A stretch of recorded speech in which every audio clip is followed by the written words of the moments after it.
हे ईश्वर, मेरी ये प्रार्थना स्वीकार करें कि मैं अनेकता में एकता के स्पर्श का आनंद कभी न गंवा सकूं। ये शब्द थे रविंद्रनाथ टैगोर के। हाँ, और कुछ ऐसी बात श्री अरविंदो ने भी कही थी कि भारत के लिए विविधता में एकता का सिद्धांत हमेशा से बहुत स्वाभाविक रहा है, उसकी पहचान का एक जरूरी हिस्सा। बिल्कुल।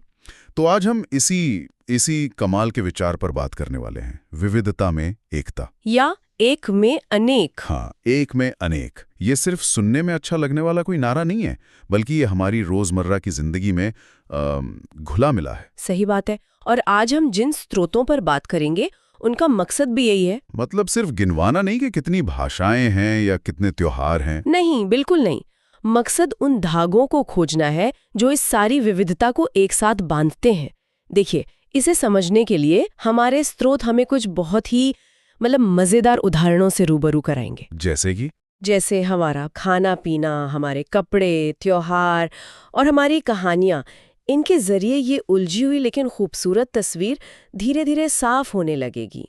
तो चलिए शुरू करते हैं, लेकिन पहले इस विविधता का पैमाना समझना बहुत जरूरी है। जब मैं इस चर्चा के लिए आंकड़े देख रहा था, मैं सच में चौंक गया।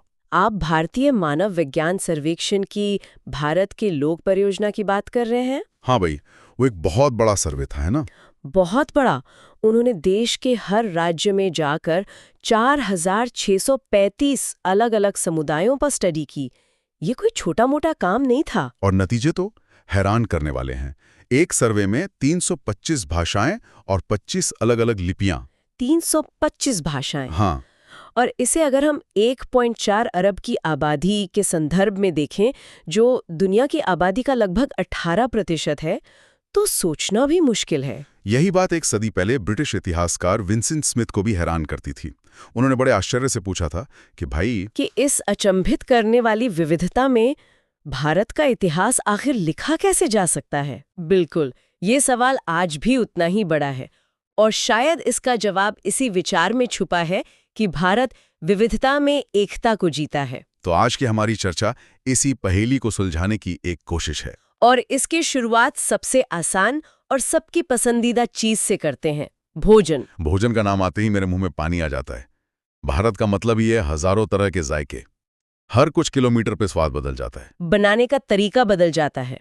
लेकिन हमारे स्रोत एक बहुत दिलचस्प पैटर्न की तरफ इशारा करते हैं। और यहाँ सबसे आकर्षक बात पता है क्या है? क्या? कि इतनी जबरदस्त वैरायटी के बावजूद कुछ अनाज ऐसे हैं जो पूरे भारत में खाने की नींव है। अच्छा, मुख्य अनाज कह सकते हैं इन्हें। हाँ बिल्कुल, जैसे चावल, जौ, गेहूं, बाजरा, रागी और कई तरह की दालें।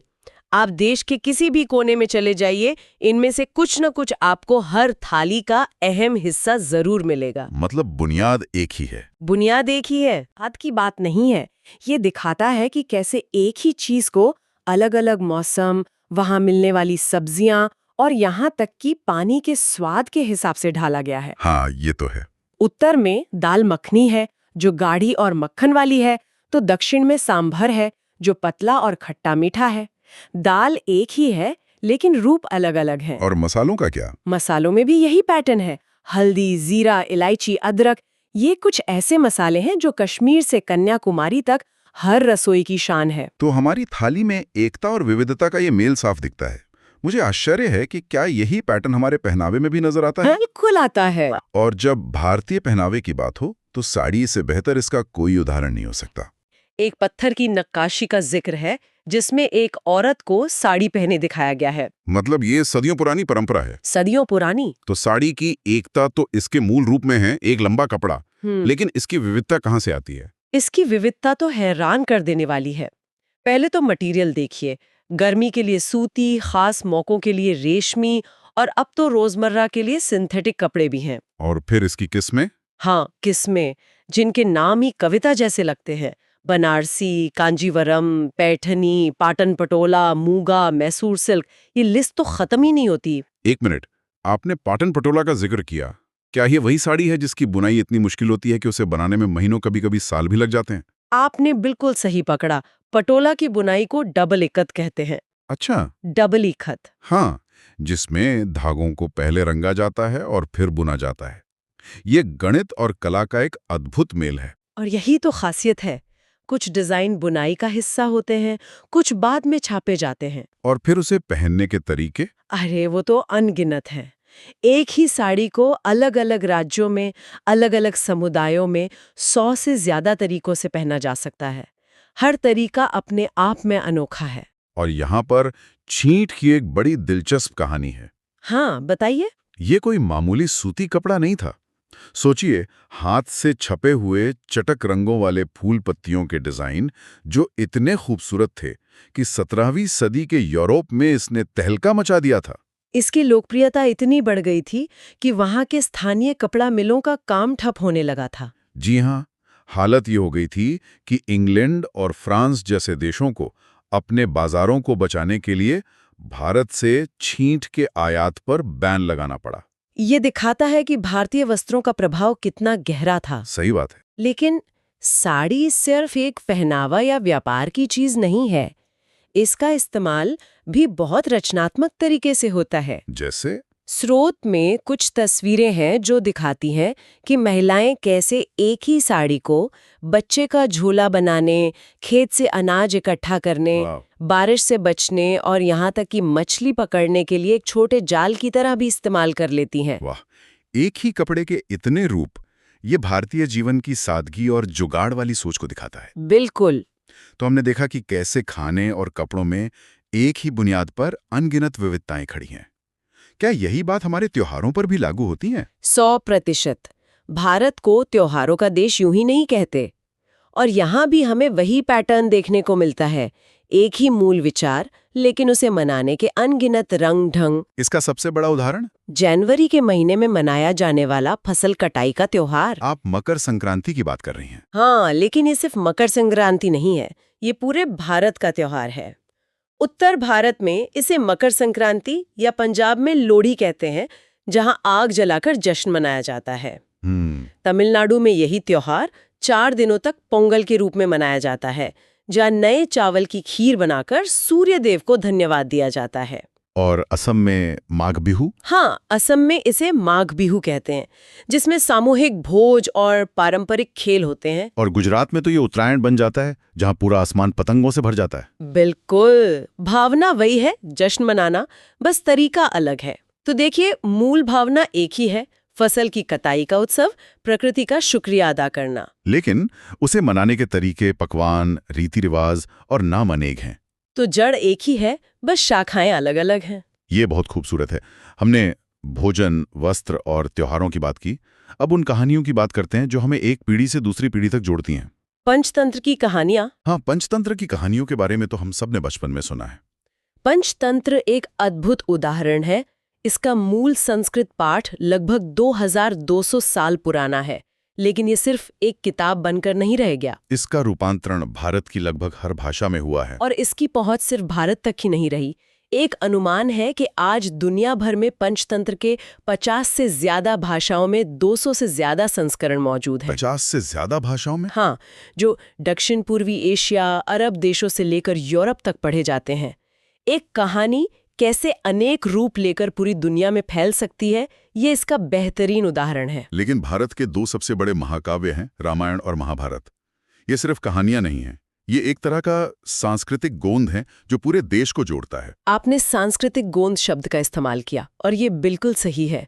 ये दोनों महाकाव्य हजारों सालों से न सिर्फ भारत में, बल्कि भारत के बाहर भी अनुवादित होते रहे हैं। और इनके अनगिनत लोक संस्करण हैं। अनगिनत। एक विद्वान को सिर्फ तमिलनाडु में ही महाभारत के 100 से ज्यादा लोक स्वरूप मिले थे। सिर्फ तमिलनाडु में? हाँ, तो आप अंदाजा लगा सकती हैं कि पूरे देश में इनकी संख्या कितनी होगी। ये बात तो सही है कि रामायण और महाभारत हमें जोड़ते हैं, लेकिन क्या ऐसा नहीं है कि अलग अलग क्षेत्रों में इनके जो संस्करण हैं उनमें किरदारों को बहुत अलग तरीके से दिखाया गया है? कहीं रावण को नायक की तरह देखा जाता है, तो कहीं दुर्योधन के नजरिए से कहानी कही जाती है। क्या ये एकता के विचार को थोड़ा जटिल नहीं बनाता? ये बहुत ही बढ़िया सवाल है, और यही इस विविधता को और भी ज्यादा दिलचस्प बनाता है। अच्छा। हाँ, ये सच है कि कई जनजातीय समुदायों जैसे भील, गोंड, मुंडा के अपने संस्करण हैं। उन्होंने इन महाकाव्यों को अपने इतिहास, अपनी जमीन और अपनी परंपराओं से जोड़ा है। मतलब उनके लिए ये सिर्फ बाहर से आई कहानियां नहीं हैं? बिल्कुल नहीं, बल्कि उनके अपने जीवन का हिस्सा है, ये जो अलग अलग नजरिए हैं, ये एकता को कमजोर नहीं करते, बल्कि उसे और मजबूत बनाते हैं। कैसे? ये दिखाते हैं कि ये कहानियां इतनी जीवंत हैं कि हर कोई उनमें अपनी सच्चाई खोज सकता है। ये एक ही कहानी के कई पहलू देखने जैसा है। मतलब ये कि मूल कहानी का ढांचा एक ही रहता है, लेकिन हर समुदाय उसे अपने रंग में रंग लेता है। बिल्कुल। भारत के लोग परियोजना, जिसका हमने शुरू में जिक्र किया था, उसमें एक बहुत दिलचस्प बात लिखी है। क्या? वो कहते हैं, लोक कथाओं के अनुसार इस देश में शायद ही कोई ऐसी जगह हो जहां महानायक पांडव न गए हों। और यही बात रामायण के लिए भी कही जा सकती है।